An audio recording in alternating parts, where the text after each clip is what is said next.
दोस्तों अभी तक हमने रामपायली से कटंगी तक का रास्ता तय किया है, जिसमें हमने रास्ते में कुछ लोगों से बात करके आपको उस विषय से संबंधित जानकारियां प्रदान की है। और अब जो हमारा सफ़र है ये जंगलों के बीच से जाना होगा हमको। रास्ते में बहुत टर्न मिलेंगे क्योंकि पहाड़ियों के बीच से रास्ता निकाला गया है कि आगे फिर गंगेरुआ है। पुनः हम हमारे सफ़र के लिए निकलेंगे। देखिए हमारी बाइक के पास आ चुके हैं और साइकिल से 4 व्हीलर से जा रहे हैं।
इतनी ज़्यादा सर्दी पड़ रही है उसके बाद भी अभिषेक जी मैहर जा रहे हैं। इनके साथ लगभग 23 से 24 लोग हैं। तो सर आप कौन कौन जा रहे हैं? ये देखिए साइकिल से ये हमारी नेम प्लेट भी लगी हुई है बकायदा, इसमें हमने पूरा ब्यौरा दिया हुआ है कि हमारी यात्रा सिरोड़ी से मैहर तक की हम किन किन जगहों पे जाएंगे। अच्छा, ये सारा शेड्यूल इस नेम प्लेट में लिखा हुआ है इनका ये। और सारी टीम एक साथ निकली हुई है साइकिल से, और भी लोग आगे चले गए हैं।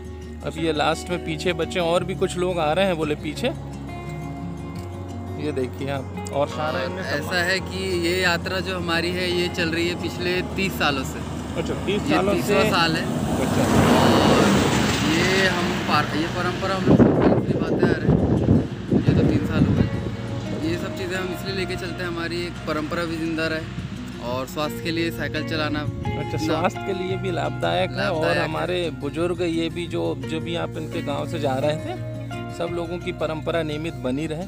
साइकिल में इनने सारा सामान अपना रख रखा है, पीछे बैग है पूरी सुविधा के साथ, पानी से भी बचाव हो, रेनकोट है अंदर। अच्छा, रेनकोट भी रख एक साइकिल में गंजे बर्तन बंधे हुए हैं, हम रास्ते में वही जहाँ भी रुकना होता है, नाश्ता पानी खाना पीना सब लेकर के बना लेते हैं रास्ते में। चलिए, बहुत इंजॉयपूर्ण लाइफ है। और प्रभु के माता के दर्शन हो जाएंगे, तो आपकी यात्रा मंगलमय हो जी।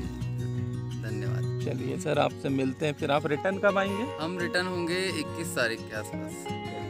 चलिए ठीक है, फिर मिलते हैं सर। 21 तारीख को संभवतः योग बना तो हम इसी रूट से मिलेंगे, है ना? तो चलिए मिलते हैं सर अपन। ठीक।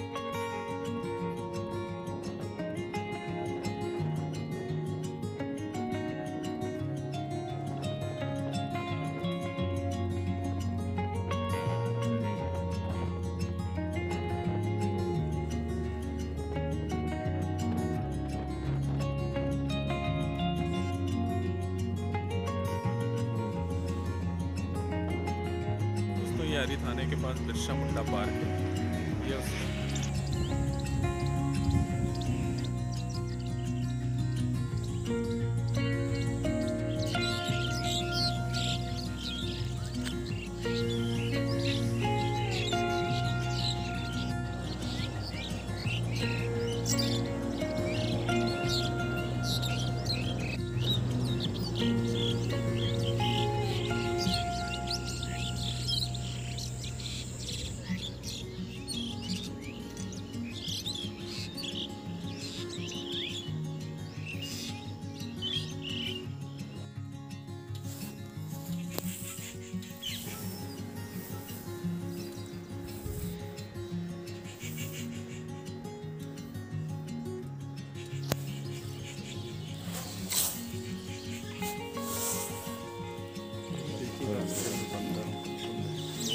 रोड में ही घूम रहे हैं मस्ती के साथ।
बारिश तूफान से बहुत सारे पेड़ ऐसा लग रहा है टूट चुके हैं।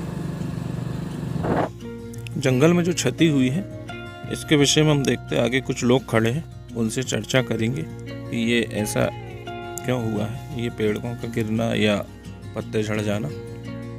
तेज बर्फबारी और तूफान आने के कारण यहाँ पे ये 15 मिनट का, ये भाई बता रहे हैं 15 मिनट के अंदर ये सारे पेड़ वगैरह जो टूट चुके हैं। ओले वृष्टि और बारिश के बाद जंगल में जो पेड़ पौधे थे वो इस तरीके से गिरे हुए हैं तूफान आने के कारण, और सारे पेड़ों से पत्तियां झड़ चुकी हैं और टहनी भी पेड़ों की टूटी दिख रही है। ये भैया हमको बताएंगे कुछ जानकारी, इनसे सुनते हैं। बहुत तेज बारिश थी क्या? हाँ बहुत तेज। तो ओले वृष्टि हुई यहाँ पे ना? हाँ ओले वृष्टि हुई, 15 मिनट का भर था। 15 मिनट में? हाँ सीधा आया और रिटर्न गया। अच्छा, आया और रिटर्न गया, तो ये नुकसान हुआ जंगल में ना। तो आप कहाँ रहते हो? पांडरवानी रहते, तो आपने तो देखा होगा यार, बहुत नुकसान हुआ होगा बस्ती में। अंदर बहुत है अभी तो ये ट्रेलर ही है। अच्छा, ये बाहरी एरिया है, अंदर और ज़्यादा नुकसान हुआ है। मतलब पूरा जंगल ही सब हो गया, ऐसा एरिया पूरा सीधा गया। छोटे पेड़ तो और नुकसान हुआ है। छोटे बड़े सब, बड़े वाले ज़्यादा गिरे, बड़े पेड़ ज़्यादा गिर चुके हैं। जो लंबे थे वो ज़्यादा गिरे, कई तो 20 से फट गए। 20 से फट। बहुत क्षति हुई है ये ओले वृष्टि और बारिश तूफान एक साथ आने के कारण। देखिए, बालाघाट रामपायली से हम मॉर्निंग में निकले थे और आपको जंगल में आने वाले कुछ पेड़ पौधों से अवगत कराया और प्राकृतिक दृश्य दिखाया, साथ में खेती से संबंधित काम के बारे में अवगत कराया। और अब हमारा जंगल वाला एरिया भी समाप्त हो गया है और हम बहुत शहर के नज़दीक पहुंच चुके हैं। सिवनी का रास्ता है, बालाघाट कटंगी टू सिवनी, उस रास्ते से हम आए हुए हैं। तो हम सिवनी शहर के नज़दीक पहुंच चुके हैं। आगे बहुत ज़्यादा ट्रैफिक होगा शहर में, क्योंकि रेलवे लाइन का काम चल रहा है आगे, उस कारण हम आगे का रास्ता संभव यदि हुआ तो आपको दिखा पाएंगे। दोस्तों, हम हमारे घर पहुंच चुके हैं। ये हमारा छोटा बेटा अपनी बघेल। दोस्तों, आज का हमारा सफ़र रामपायली टू सिवनी का यहाँ समाप्त होता है। आपने अभी तक मेरे चैनल को सब्सक्राइब नहीं किया तो सब्सक्राइब करिए, ताकि जो भी नए वीडियोस हम डालते हैं उसके नोटिफिकेशन आप तक पहुँच सके और आप वीडियो देख सकें। Thank you for watching.